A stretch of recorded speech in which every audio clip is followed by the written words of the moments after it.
네, 안녕하세요. 평안히 쉬셨습니까? 하나님 오늘도 우리에게 좋은 날 허락해 주셨습니다. 오늘 우리가 어디로 가든지 평화의 사도가 되어서 우리가 머무는 그곳에 하나님의 평화도 함께 임하는 큰 은혜가 있기를 축복합니다. 오늘은 고린도후서 8장 5절 말씀입니다.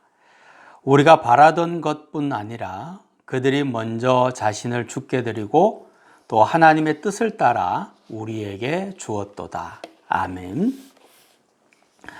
하나님께서 마케도냐 교회 교인들에게 주신 은혜가 있는데 그 은혜가 무엇인가? 고린도후서 8장 5절 말씀을 읽어드렸는데 이 8장 말씀을 쭉 읽어보면 그 은혜라는 것은 연보를 많이 한 것, 다시 말하면 헌금을 많이 한 것이다, 이렇게 말씀을 하고 있어요. 그런데 이것은 하나님이 돈을 많이 벌게 해서 연보를 많이 하게 되었기 때문에 그래서 하나님의 은혜라고 말을 한 것이 아니라는 겁니다.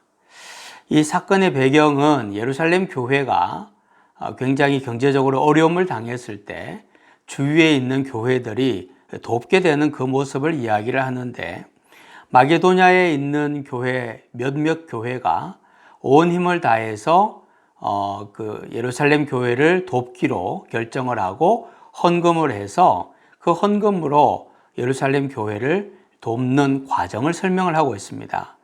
그런데 많은 헌금을 드리게 되었어요.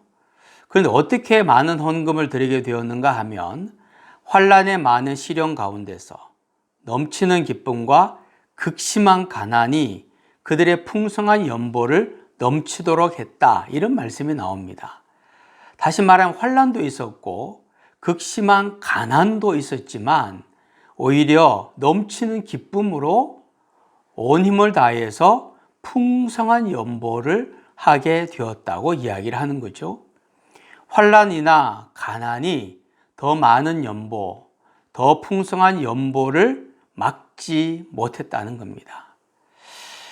예루살렘 교회는 사실 다른 모든 교회의 어머니 교회라고 할 수 있겠죠. 그 어머니 교회가 어려움을 당했다는 소식을 듣고 이들은 온 힘을 다해서 연보를 했다는 겁니다.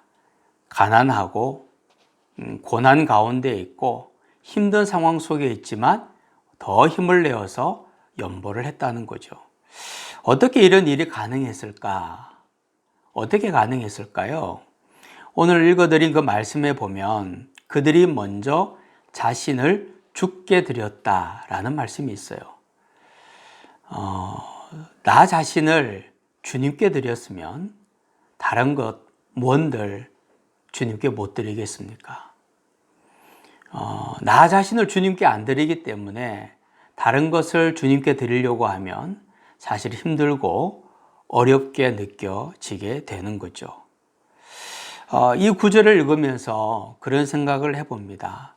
나는 언제쯤 나를 온전히 주님께 드림으로 인해서, 나 자신을 주님께 온전히 드림으로 인해서 내가 가진 것도 주님 앞에 기쁨으로 드릴 수 있을까?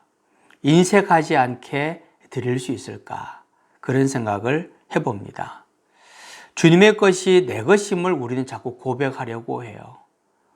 근데 우리는 이 고백을 바꿔야 합니다. 주님의 것이 내 것이 아니라 내 것이 전부 다 주님의 것임을 고백하며 살아가는 것.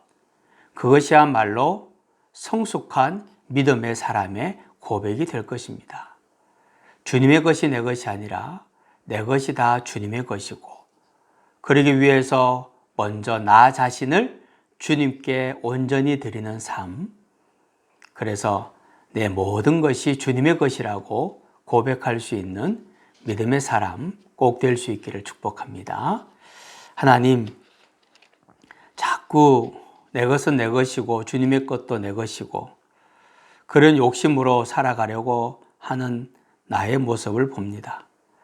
나 자신을 먼저 주님께 드리게 하셔서 나 자신을 드림으로 말미암아 내가 가진 모든 것도 주님께 온전히 드리는 삶이 되게 하여 주시옵소서. 예수님의 이름으로 기도하옵나이다.